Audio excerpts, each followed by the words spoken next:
Hello. Welcome to Connect to Love here on PRNFM, where each week we embark on a journey into the discovery of love, oneness, and the human spirit. I'm Lisa Roth, and I'm joined by the incredible Michael J. Ross. I want to say welcome to you, Michael. It's always Thank such you a so delight. Much. You know it. We have a very special treat. I feel like a kid in a candy store because we are so honored to have the truly extraordinary Carol Collins join us today. I'm so excited, Carol. It's always such a delight, so I want to welcome you as well. Ask how you're doing. I am doing delightful. The word delightful has come up in so many different ways, in so many teachings, in so many private sessions, that I just say, you know what, I'm going with the flow. If they're using delightful, then there's a reason for it, and it's a good, happy word, and it also describes what life is like. It feels good to get up and get moving and be a part of life. You know, this is a good phase. It feels really, really good. Mm-hmm. Oh, that's excellent. So beautiful. I think it's a blessing to recognize that it's delightful to be a part of life. What a great message. What an absolutely great message. And it's not always that way. It's not always that way. You know, we've got the holidays coming up, and there's a great many people that feel differently or feel differently now. You know, the holidays come with certain percentage of the population that says, well, holidays aren't fun. I'm by myself in this new place, this new town. My relationship is not what it used to be. My family, my loved one, my parents, whomever, are no longer with me. You know, they're with me in spirit, but not physically. And so, you know, holidays are a tumultuous period. And, you know, walking into the autumn season and then the winter season, it also comes with holidays. And so I'm very mindful about where am I emotionally, and am I sitting too long? Am I, you know, what's my movement pattern? Because your movement pattern shifts, and it's a cue on where you are emotionally. So I know the teachers want to talk about that a little bit. It's movement and lack of it is a telltale sign. You know, before the signs of aging, before the signs of backache, before the signs of depression, lack of movement is there first. And that's, I'm sure they'll get to it, but that's something that they wanted me to bring up to both of you and all the listeners too. Mm. I'm up and moving, and so I'm feeling good. Awesome. Because you know, I'm in a new place, and I have not met friends yet where I am. My parents are gone. My family members live far away. I have some grandsons and one daughter that lives close by, but things are a little different, and so I'm tracking my movement because they said it's a good idea. That's and awesome. I feel like I'm moving. I feel like I'm up and moving and doing what I need to do. So I'm feeling good. Awesome.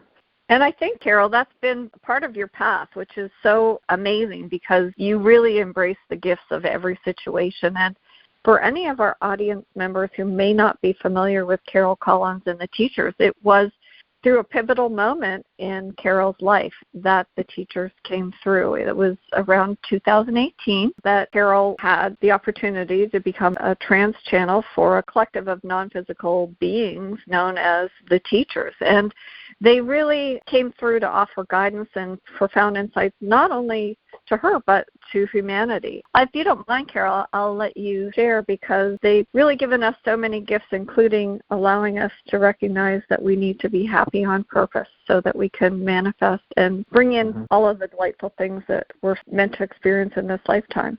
Yeah. Well, I appreciate always the opportunity to share just a little bit of, you know, it's spontaneous verbal introduction to James. And James is the name that was given to me to describe the guide that I have. So my personal guide likes to use the name James. And it was a little while after, you know, they used different names to see what resonated with me the most, what I felt comfortable with, and they were pulling out beliefs. Of course they know what I would. They see past, present, and future. So they knew what would be the final outcome. But, you know, they said we had to pull apart religion. We had to pull apart belief. We had to pull apart fear of the dark, fear of the future, fear of ghosts, fear of spirit people, fear of the unknown. And so they used different names. You know, they used the collective for some time, which was very vague. And they used the guides. And they finally settled into Yeshua. And they said, we are Yeshua, and we are loving because, you know, the world population, but they were still working through, let's get away from who the world believes religion, to align with. Because, the world says God is mean. And the world says God is love. And why is that? Well, because, you got the floods, you got the plagues, you got, suffering at the hands of, and then you also have, but God is all things and God is loving. And so they said, we really need to pull this apart and take out what is harmful and leave what is healthy. And so they talked about Yeshua and Jesus and of course, in miracles and all kinds of things that the world aligns with. And then they finally settled with, now, your beliefs have been shifted enough on the inside, not the outside. The outside is, friendly. But on the inside, you are who you learned to become. You are who you were educated to become. And you are religious. And I said, okay, that makes sense. And they said, how about something generic, but brings forth the idea of generosity and helpfulness and guidance. And so they brought forward the teachers. And I said, that one feels lovely. I said, but what happened to James, my own guide? Is he a part of the teachers? Is he actually the teachers? What, how does this align? And they said, no, your guide is your guide, and the group is the group. It's like a community of PhDers. It's you have a guide. Each person individually has a guide, and the rest of us join in, and we do workshops, and we do teaching. And so they teach alignment. My beginning was March 20th, 2019. And it was, I was 48. So I wasn't, young. It wasn't, that's not really spontaneous. It was daily meditation that I needed to cope with, a life situation. I wasn't working towards mediumship. I certainly wasn't working towards, what is happening now. And it showed up fast and furious, and it just became conversation that I desired so much, day by day by day by day, that I wanted it, and then other people wanted it, and then I simply walked away from full-time work, and this is what I do now. And so it's definitely, literally, a life-changing ability, and I adore it, and I adore bringing it to you, both of you, and for every listener out there. They have a story to tell, and they have teaching to give, and I'm happy to provide it. Awesome. That's excellent. So appreciative, too. I couldn't agree more. And it's such an appropriate name because there are so many gifts in the higher understandings that they bring through. I know that when we embarked on this awakening series with you, Carol, and the teachers, it has brought forth for me so many opportunities for growth and new perspectives and allowing me to let go of my old beliefs. And I believe, Michael, that's sort of been the same for you. And the reminder that there is power in that silent meditation. And in that space, we can allow that healing. And if you wouldn't mind, Carol, just sharing a little bit, because I believe within each and every session, each and every workshop, there is a healing that occurs as well. Is there not? There is opportunity for it. There's opportunity for it. And so, you've got casual listeners. And casual listeners do receive resonance with what they call source frequency, source energy, non-physical energy, and purity. Those are mostly the words that they use to describe the wave of thought. It's a really beautiful way that they describe it. They say, we are do no harm. We are love. Walking, talking, moving, thinking, creating, learning. We love everyone and everything, always. And every being does. And so they say the wavelength of thought that they send to the mind of mediums is purity, and it comes with guidance. Now that wavelength of thought goes to the subconscious of every human being, I say sentient being, but they said, the listeners are the human beings. But yes, anything that falls into the category of sentient is being guided. And so the wavelength of thought from the non-physical place includes guidance, but it's purity of love that is the emotion. They said it's almost difficult to describe what true love is, and true love is non-physical emotion. So it's woven within the guidance. You know, it's whether you call it intuition or mediumship. Now, channeling is different because, you know, intuition, we're guided to do something. And they say it's mostly, you know, those beautiful happenstances that are created because of heightened positive emotion. And so there's emotional guidance always. And then there's verbal mediumship in the mind, visual mediumship in the mind. And then there's channeled. And channeled is verbal conveyance of their thought, but it flows directly out loud. And so I certainly do have the clairvoyant gift, but the channeled gift is you hear it, I hear it when you hear it. So it flows directly. That's the first presentation is out loud. And I love it. And it comes with purity. So, you know, when you have that opportunity to feel guided, always think this is something that feels good to me. It's something that feels good to the soul within. And it's something that feels good for the world's population. Because it is the most gentle vibration, the most gentle vibration. And it, I guess it's just purity is the word that they've been calling it most recently. That's beautiful. It is pure. Directly. That's purity. That's fantastic. Mm-hmm. And it goes so much into the last 2 episodes, we spoke about the gifts that we receive and learning to trust and trusting that unseen world. And I couldn't think of anything better than anchoring that in with purity. I just think that's magnificent. Well, and it's nice that you said that because, you know, when they said, Carol, you've got fear of the dark, fear of ghosts, fear of spirit people, fear of death and dying, fear of the unknown, and fear of the future, and I'm like, wow, do I have that in my vibration, or is that how I operate?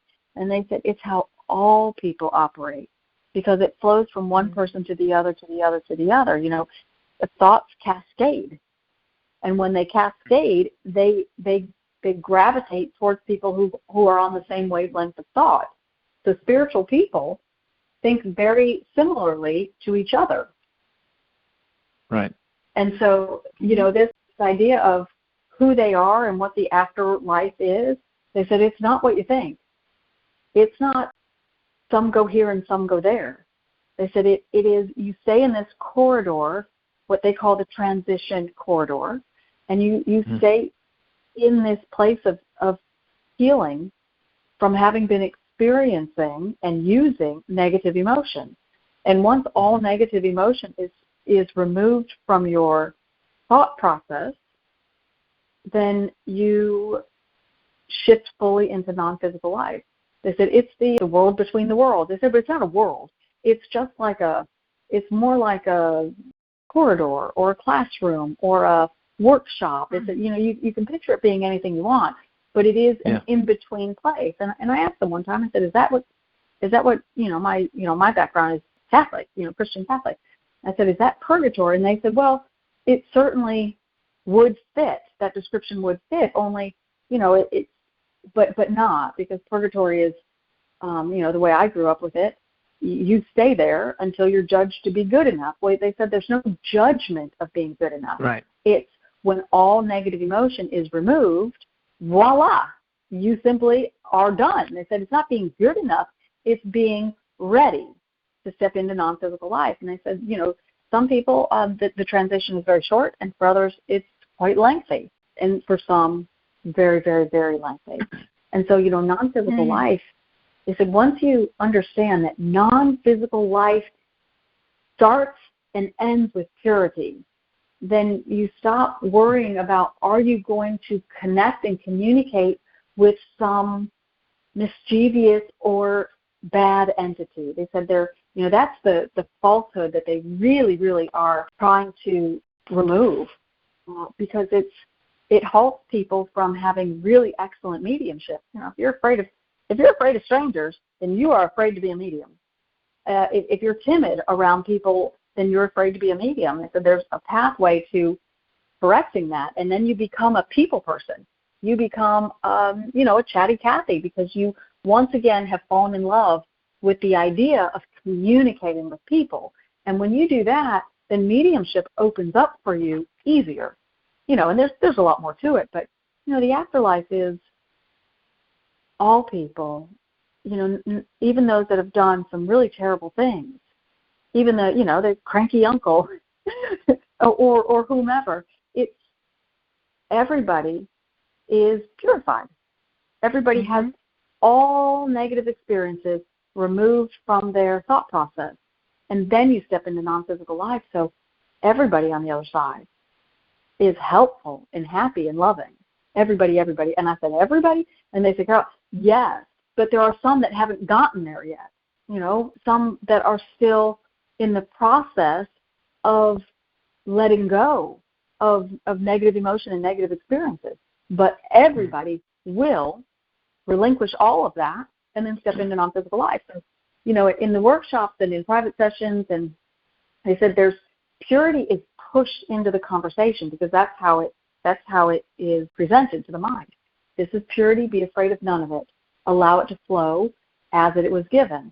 And when the mind accepts it as truth, then you have uncontaminated flow of conversation from beyond. And for me, it's a group of teachers. And that's why they call themselves the teachers. Mm-hmm. And then you have love woven into the conversation. It's a different thought pattern. Non-physical life, because I don't know about you. Well, I do know about you guys, but I don't know about every listener. But, religion comes with a savior, and you have to be saved from somebody. And the Christian faith, well, there's heaven and there's hell. There's good and there's bad. There's good and there's evil. And they said, well, there is in the physical plane, but there's not in the afterlife once you get there. But there is an in-between place. But that place is not, it's personal, private attention, a team of healers. And they heal the mind from experiencing the physical life comes with everything from, doubt to the worst of the worst. And they heal all of it from your behavior and your thought process. And then when it's done, it's done. And then you step into non-physical life. It's a beautiful thing, Some people do worry about mediums. There are some mediums that still worry and bless themselves and pray and sage and hope that they connect with a positive being. And the teachers say, wow, someone that really does have an ability, if they learn to relinquish that, then they would open up to, such conversation that they've never even, been able to connect with, higher intelligence kind of conversation. That's what the teachers are, and I love it.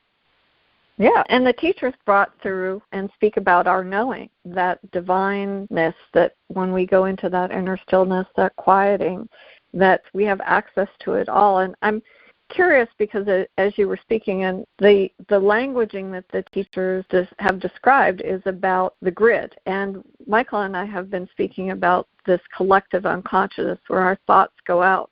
Thoughts become things, what we're feeding into the grid. So I'm curious how we consciously, I guess, we have this guidance, how each of us humans, when we came in here to receive and to learn and to share the love that we have, how we feed more of that into the grid. I guess what I'm asking is, and really be more cognizant of our thoughts so that we can manifest and also elevate higher consciousness. So when we get to that corridor, it makes a more peaceful transition. Am I articulating that properly? That you are. And the first thing that they would say is, don't worry about the transition, worry about physical life, because the transition, it's the eternal half of you, not your physical person. You're not manifesting a new job or a new conversation. You are with healing beings only, and they are attentive on you, and you are the quiet listener learning to allow healing. And so, the transition, no matter how long it takes, you will complete it, and so there's nothing to worry about there. It will get done. But physical life, well, there's things that we want, and we might not get it done. And so, put focus on that. But it's good to understand that in the transition, all negative emotion is removed. Because when that really sinks in, so like all negative emotion, and they said, Carol, it's like this, is doubt. Raising your eyebrow, scrunching your eyebrows, asking, saying the word asking, I'm sorry, I know you just told me your name. What was it again? That is doubt. Doubt that I can remember. Doubt that I am perfect. Doubt that I am capable. Doubt that I can exist in the physical form and use my fullest non-physical abilities. And so there is doubt. And doubt accelerates and becomes confusion and anger and depression and all those other things. And so, it's a removal process. When that sinks in and a human being finds understanding, the transition is a cleaning out place. And when it's like a dirty car. When the car's all clean, then you step into heaven. Yes. When it is crystal clean. So that's something for everybody to really understand. But the other thing is, everybody has their own grid. It's not a global grid. It's not a universal grid. It's not a place where all thought goes and we all pull from it. We all have our own subconscious mind, and we all have our own memories. And what they call the grid, they say it is a memory catcher. You got a dream catcher. Well, it's a memory catcher, but it's a non-physical structure similar to the chakras. It is a structure that holds memories in place with our soul energy circulating around it, so that it is known. This is me. These are mine. This is me. These are mine. And so, when you have global thought, everything is magnetized. And so when you are, let's say you're getting ready to celebrate a birthday for a 10-year-old, and that 10-year-old is a boy, and the 10-year-old really, really, really, really wants to play golf. Then when you are thinking about, I want to buy this child a gift that is happy and pleasing and gentle and has to do with golf, and what do I want to do? You're tuning into global thought and historic thought about what will please children with sports. And so it can get all the way narrowed down, but it's a category of thought. And you tune into that, and if you are happy and generous and feeling really good, you'll tune into the more positive thoughts, and then you will start to spark creativity. But if you're using confusion and using frustration, well, then you'll spark, I don't have enough time, I don't have enough money, I have no idea what to get, or you might get a duplicate gift and then suffer disappointment or embarrassment after the fact. And so it's always a good idea to stay happy and then go and do whatever it is that you're looking to do. So, manifesting is moment by moment, but it's also person by person. The other thing here is that teachers want to mention this. There is a middle ground. And so you have the human being, and you have the guide, and you have what they call the aspects. And the aspects are the part of your eternal being that is participating in physical life. And it's a portion of your eternal being. Mm-hmm. It's that who they're talking to. So when they say, rest your mind, quiet your mind, relax your thoughts, and you will hear us. In the silence, you will hear us. In the silence, you can align to higher intelligence, to expanded knowledge. They said we're not talking to people. We're not talking to the human being and saying, if you quiet your mind, you will know what we know. That, if we convey conversation from beyond and the human being is aware of it, that's mediumship. But what they're talking about, what they're talking to, is the subconscious mind. And the subconscious is the portion of your eternal being that is active in this physical life. So they're telling they said it's just it's a minor point, but a big deal. In the silence, you hear us. When you quiet your mind, you can access higher intelligence. Yes. Subconscious mind. If you go quiet, if you go gentle, you will hear guidance from beyond, and then manifest it to your person. And that intelligence could be, it's not just existential teaching. It's about how to draw the right people to you. It's how to get out of a bad mood. It's how to heal your body. It's the subconscious mind is who that is referring to. The subconscious, when it slows down its thought, then it can tune into the guide who has expanded intelligence. And then with that guidance and with that intelligence, then the subconscious mind will be instructed how to manifest to the human plane. You got the physical plane and then the non-physical plane. And they said there is the soul within is the soul within. And that's the part that the world has forgotten. The soul within is the middleman, and the middleman manifests to the person. If the middleman does not sit quietly and receive conversation, the human being will never become a medium. But if it does, then they can become a powerful one. So it's the unconscious mind. So these are the words they use: inner mind, inner being, unconscious self, the self within, the aspects, the soul within, and the eternal being participating in physical life. Those are all synonyms for the same thing, and that's the part of us that is non-physical in nature. The guide of people are communicating and teaching the non-physical portion of us, and that non-physical portion can learn to manifest a healthier life and lifestyle. But it generally works off of human thought, and then we have what we have. So guidance is the way.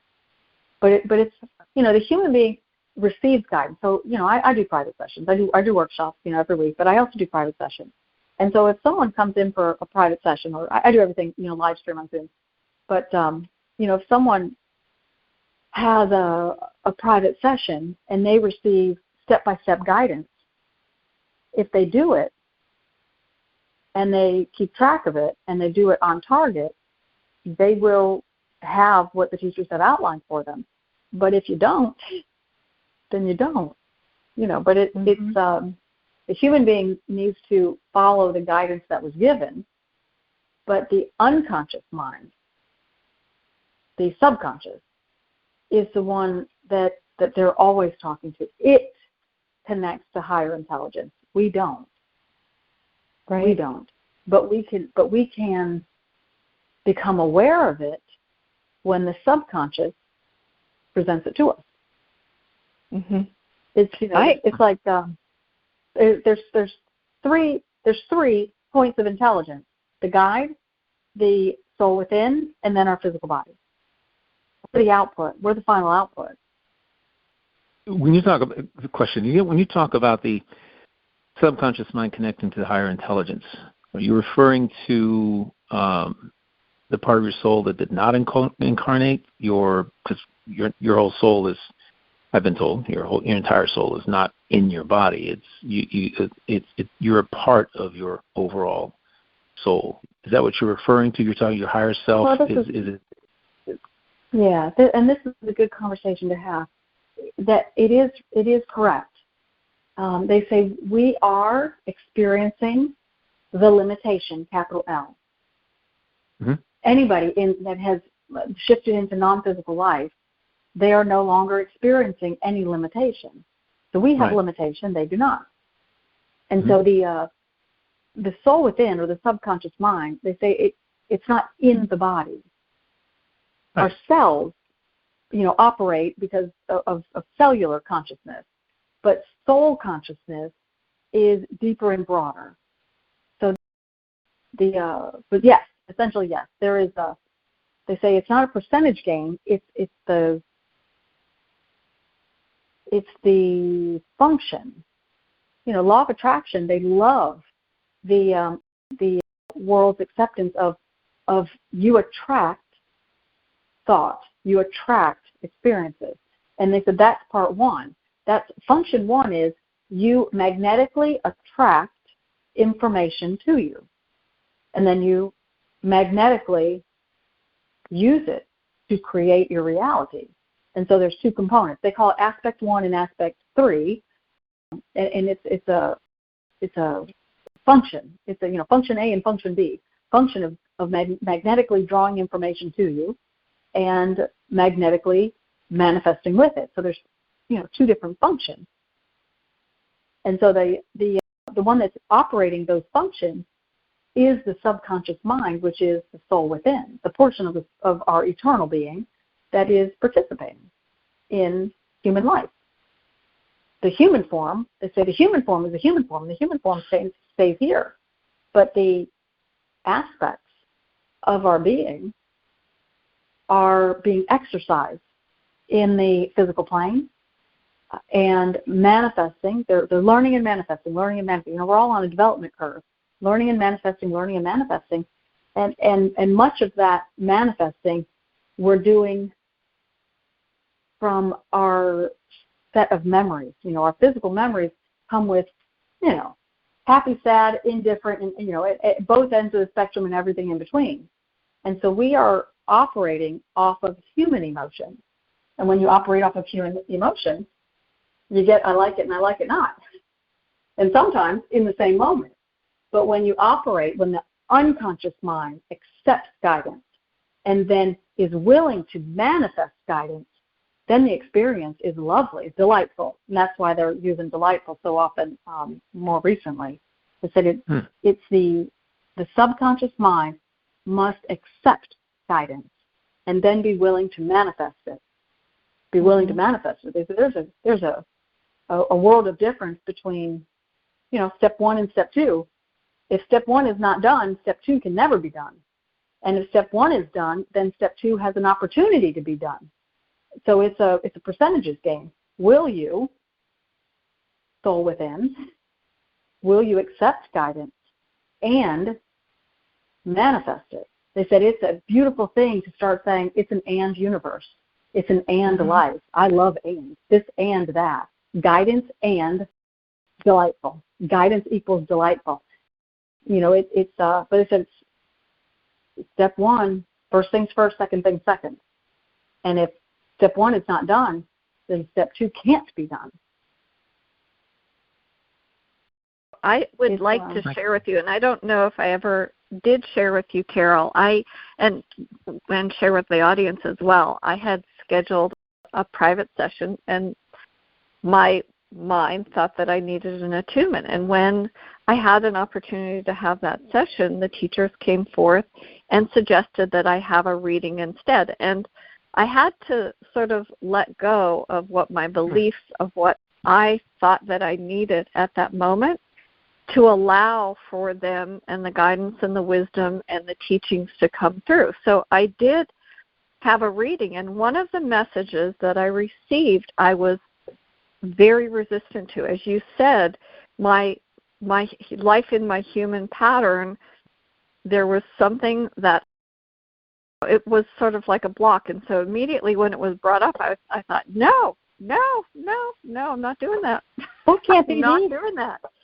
But I will tell you that I had, as you said, I let go of that resistance, and I allowed that space and that divine guidance to come in, because there was something unseen inside of me that knew that what was being channeled through you, Carol, to me at that time was so profound and so important. And had I not allowed that to be processed and come through and follow that guidance, which I was seeking, truly seeking, my path would have been more difficult, which is what they did share with me, although I couldn't see it at that time. But my whole world would have been, I saw it, it took a couple months to unfold, but the wisdom and the gift in that knowledge, I was just in awe and wonder, and I want to express my gratitude and love, because my world would have been, it would have taken me a different direction. I probably would have gotten back to where I am now, but things would have been much more difficult. So I am so grateful that they suggested a reading rather than an attunement, which I allowed what their wisdom. So, and I don't think I ever shared that with you, but I'm so grateful. I appreciate that. I really love that, and I'm thankful for it.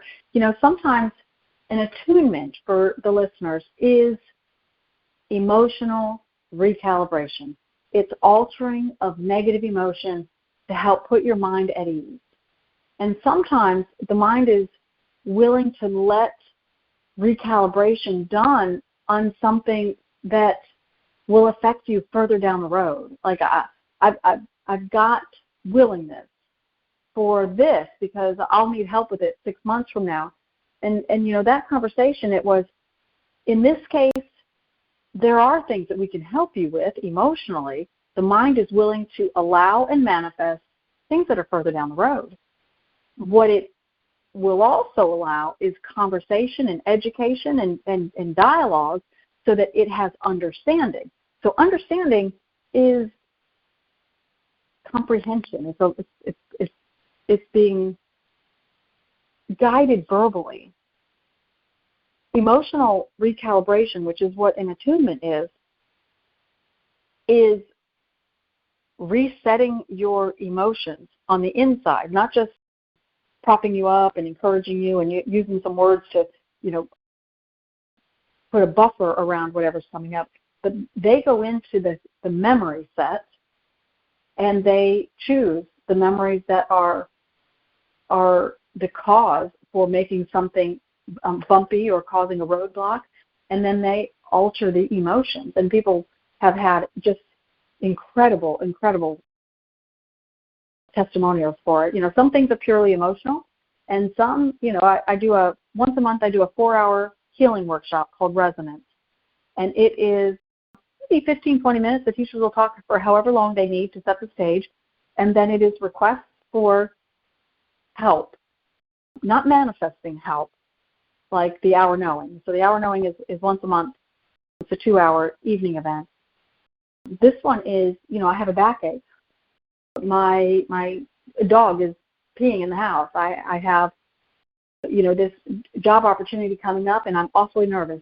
I have, this is really terrible, but I am so bloated, and my stomach hurts all the time. So there's physical and emotion, relationship things, and so it's healing behavior and emotions and life experience. And things are so powerful, and the testimonials are as well. But, in a reading, it's sometimes we just need our questions answered, and we need to hear what they are seeing in the future for us. And, the unconscious mind knows what's in the future because it's on the path to creating it. And so one of the things that the teachers do in workshops and in readings, in the private appointments that are reading, is they talk about what is coming up as well as what has happened, without pulling in information, without fishing for anything. They provide obvious evidence that they are who they claim to be. And it also tells the unconscious mind, we're real. We're as real as people. Just physical senses can't see us, but we're real. You can trust us. And also, this purity has no negative emotion in it, so you can really, really trust us. And so they're always guiding the subconscious mind and asking it to manifest patience and confidence. And then people listen better. They comprehend better. They physically feel better. They attain what they're attempting to attain. It's delightful doing what I do now. I was a computer scientist, and I loved that too. I really had a good time doing it. But this has fulfillment beyond my wildest imagination. That's all. That is delightful, as you say. Delightful. Fantastic. I like that word too. It is. It's a word that doesn't get used a lot, actually, and it's good. It feels good to use it. It does. I agree. A lot of light in it. A lot of light in that word. There's a lot of it. But thank you for answering the question about the subconscious and that I asked earlier, with soul within. I like that, and people are really out there right now, just kind of getting caught up in the world, and from that there's a lot of fear that's being generated, a lot of doubt, and I know what we seek to do on the show is bring people back to love, back to. We talk about the art of allowing, of course, and that kind of sprung forth from in the past conversations with the teachers, and the importance of it. And I'm glad we brought it up tonight because that is one of the elements that is truly necessary if you want to continue to evolve and move forward and eliminate negative emotions and allow different energies into your life. Expand. I know that that the importance of allowing can never be underestimated, and people spend a lot of time blocking what they truly need, right? Well, it's not the person, and that's what comes forth again and again and again. Is what we do is what the soul within has manifested, and so aligning with guidance, it is good to align with positive emotion. And what they said in Resonance this past weekend is they reminded everyone, you can't get out of a bad mood unless the aspects of you, unless the soul within of you manifests a better mood to you. And it's always a better mood before a good mood. And so we put a lot of pressure on ourselves to understand this and to align with that and to be better, and then we suffer disappointment. They said when you understand fully everything, thoughts do create your reality, unconscious mind. Thoughts do create the reality of the human being, soul within. So eternal being within, the eternal being that is having this incarnation, the eternal being that is providing information, that is manifesting.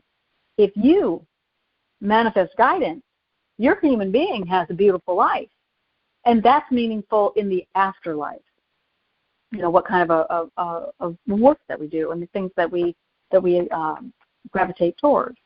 And so it's always something that I'm coming back to again and again and again is, they've used the analogy of the keyboard and the processing unit and the monitor. If you have a computer and it's plugged in and it's got a processor and you have a keyboard and it's plugged in, then what you put in the keyboard shows up on the monitor. If you press I love you, ILOVEYOU, with a happy face, then it'll show up on the monitor. What you put in is what you get out. And so we are the monitor. The soul within is the processing unit. And the keyboard is our experiences. So what do you want to look at during the day? What do you want to think about? Because experiences go into the processing unit, and then the processing unit spits it out on the computer screen. They said it's a decent enough analogy, but the thing is, the unconscious mind, because it is a supernatural processor, it can allow guidance to type on the keyboard. And when, that means your guide. And so when your guide or your non-physical teacher is typing on the keyboard, then what comes out on the monitor, which is what we experience as life, is what they have imagined for us. And they imagine health and happiness and attaining every goal that we ever dreamed up. They said, but they don't get their hands on the keyboard. It's an analogy, but it is a useful one, and it's an apt one. It's nice to have those kind of tangible metaphors to try to work with.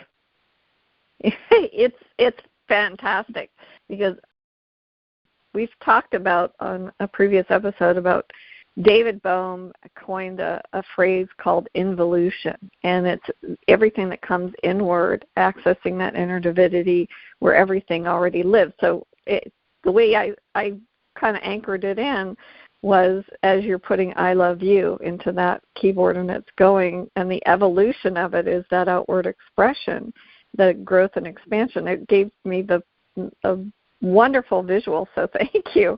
I'm going to anchor into that. And I want to just go back because they mentioned the imagination, and the teachers actually channeled a book entitled Imagination. And I would love if you wouldn't mind expanding a little bit, because is it sort of a soul language, the blueprint of what's possible? Is it a way for us to open up those worlds? Because when we're kids, and at a certain point, you're allowed to be imaginative, you're allowed to pretend, you're allowed to create these worlds, and then at a certain point, it's cut off, and we're not allowed to do that anymore. It's no longer acceptable. So I'd love to hear the importance of the imagination and the way the teachers view the value of it in our lives. Imagination, the way they describe it, is happy plus interest. That's your imagination. And so your creativity flourishes in the moment that you find something interesting and you are also happy about what you're interested in. You know, they said if you are interested in rock climbing, then go do it when it feels good to do it, when you feel healthy, when you feel happy, when you feel joyful. But if you're doing it because you need to do it, you need to get one more climb in, you didn't start in the right place. If you have a need, they said, look on your face. Are you smiling? Does it feel joyful? Does it feel fun? So go back to, what is imagination all about? It's find fun in the beginning. What's the beginning? Well, the beginning is the first idea. And then the middle is what you're moving towards, and then after, and then the long term after. Because when you go and do something, you do that rock climbing, and you really hurt yourself, well, then you talk about it. So you've got the before, the during, the after, and the extended after. And so you've got the before, you're happy about it, you're excited, and you go and you don't do as well as you wanted to, and you hurt yourself. Let's just say you hurt yourself. Well, the after is, now you have to recover from that pain. But the after and the extended after is also what you talk about and how you talk about it and for how long. And so all of that is taken into account when you have your next experience with rock climbing or doing athletics of any kind, because you've got general and specific. So he said, what you put in, it's not automatically happy in, happy out, because we all have our own experiences with grade school PE and being introduced to different types of sports and athletics. And whether we were told we were athletic or musically inclined or, gifted in this or talented in that.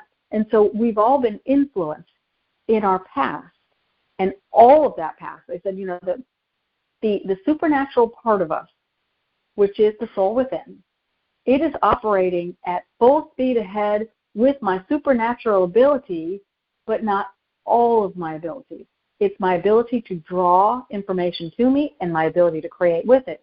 But the ability to analyze and synthesize and differentiate and make cognizant decisions, well, those functions are not part of physical life, because we're here to learn to align mentally and emotionally with guidance, and that's why those functions are not here.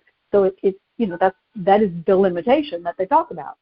And so it's, when someone teaches that all you have to do is tune into your positive memories, it's a good recommendation. But they are missing one thing, that it's even better if you use personal influence to train the unconscious mind, the soul within, to use guidance instead, because guidance is all-knowing, guidance is all-powerful, guidance is perfect. And so, yes, we can, using the power of focus and the power of positivity, we can create a magnificent life. But how much better would it be if the unconscious mind was using guidance for a greater percentage. You know, and that's the goal. How much can we get? Well, you know, person by person, and we find out in the afterlife how much guidance did I use, and how much human positivity did I use, and you know, what were those percentages, and then we plan our next lifetime. So it's, you know, the power of the mind, the power of focus, the power of positivity, the power of threes, right? And when you pull all those together, when those three are what you operate with, then the unconscious mind will say, you know what? These three things are even easier with guidance. And then it looks to the non-physical side for help with what to manifest. And then life becomes delightful. It becomes easy. You know, delightful is delightful, but easy delightfulness, well, that's even more fun. Because it all comes down to, are you having fun? Are you having fun? And if you are, then you're in the zone of happy and interested. And if, you know, it's imagination is about planning. You know, they talked about workshops and things like that.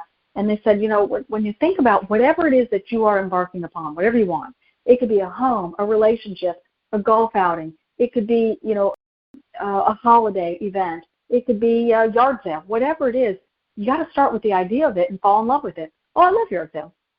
I like putting things out. I like saying hi to neighbors. I like that I have an easy way of drawing people to me. And I like that everything gets sold. Whenever I put stuff out at a yard sale, everything always sells. And I feel really good about how much money I made. And I really have great conversations, and the weather's always perfect. And I always feel refreshed and happy, and so does everybody else. And so you create your reality with words first. And that could be a month or two before you ever even have the actual yard sale. And how often do you do that? Once a day for about a minute. And then you will have a more enriching experience.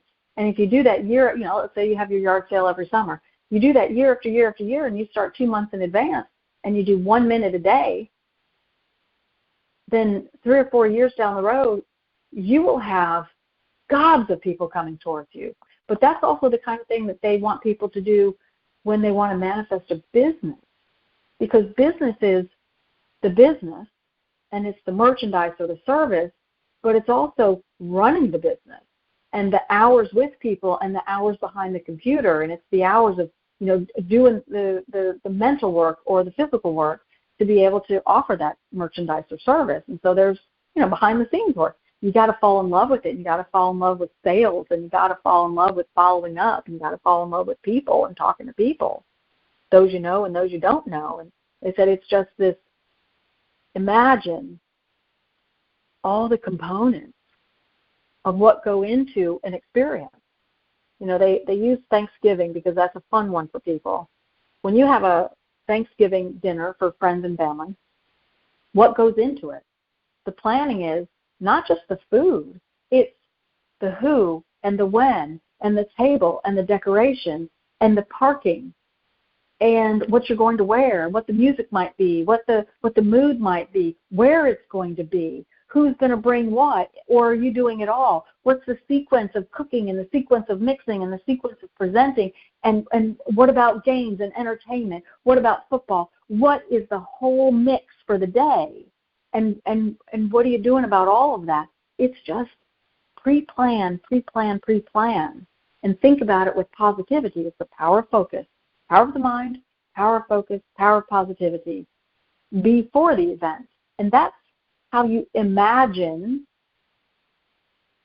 a reality that feels delightful. And that's how you think your experience into becoming what it is that you really, really, really want to experience. It's nice. That's a great recipe. Way to do it. Yeah. Yeah, it is a recipe. It's funny you say that. They've been using it, recipe as another analogy. It's, you know, it's a recipe. It's instructions for the mind. It's a recipe. It's instruction.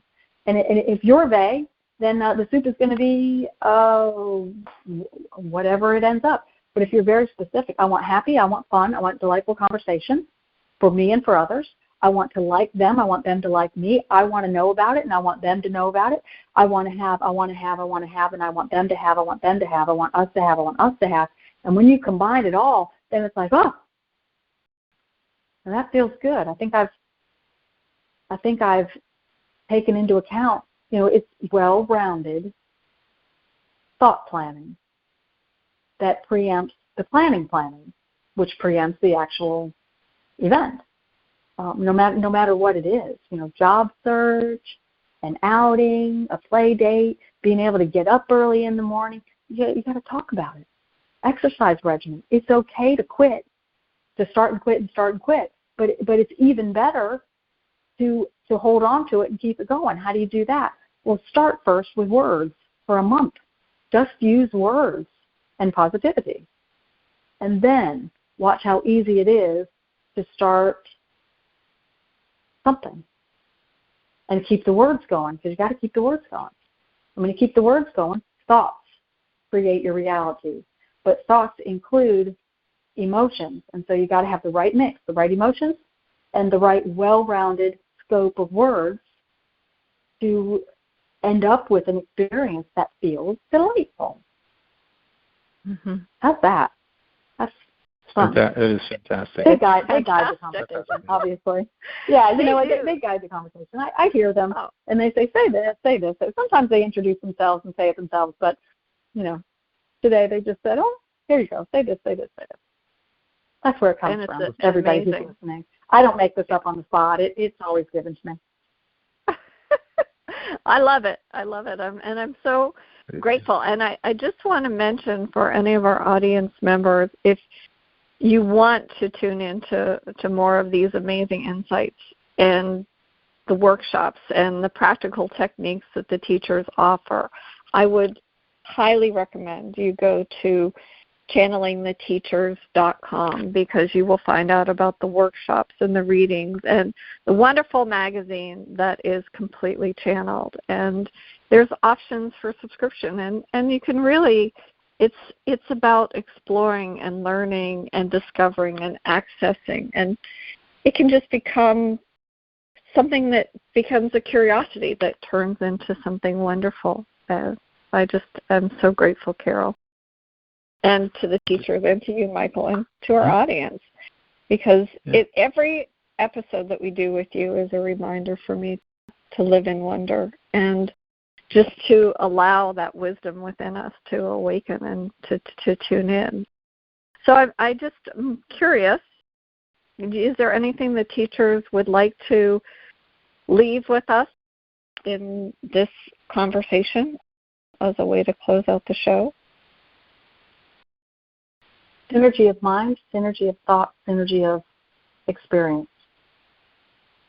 Synergy with guidance equals delightful. That's what they have. Just a simple closing statement and something to ponder. Wow. That's beautiful. Thank you. Yeah. So thank you, Carol. Thank you, teachers. So many profound insights. I appreciate you guys, and I really love coming back month after month after month for this series. It's something to look forward to, and I enjoy it every time. And I like telling you that I enjoy it every time. It makes me feel good. There are so many wonderful revelations in what are said. I just want to remind our audience that here on PRN-FM, that it's a good idea to go back and listen to this again, listen to this conversation again. You pick up different aspects of it, different things. There's a lot covered, and you can do that at Connect to Love, the podcast, on wherever it's distributed, which is just about everywhere. Connect to Love, the podcast. Get a replay. Listen again. Channeling the teachers. Anybody can find me, private sessions, subscriptions, the magazine, the workshops, and just some loving things. It's channelingtheteachers.com. Everything's there provided for you. Gotcha. And until next time, live in curiosity, live in imagination, and let it guide you back to the love that you are. So grateful. So wonderful to be connected to both of you. I appreciate this conversation and this time. Just sending you both a big hug. Thank you. Until Thank next time. Thank you. Bye-bye.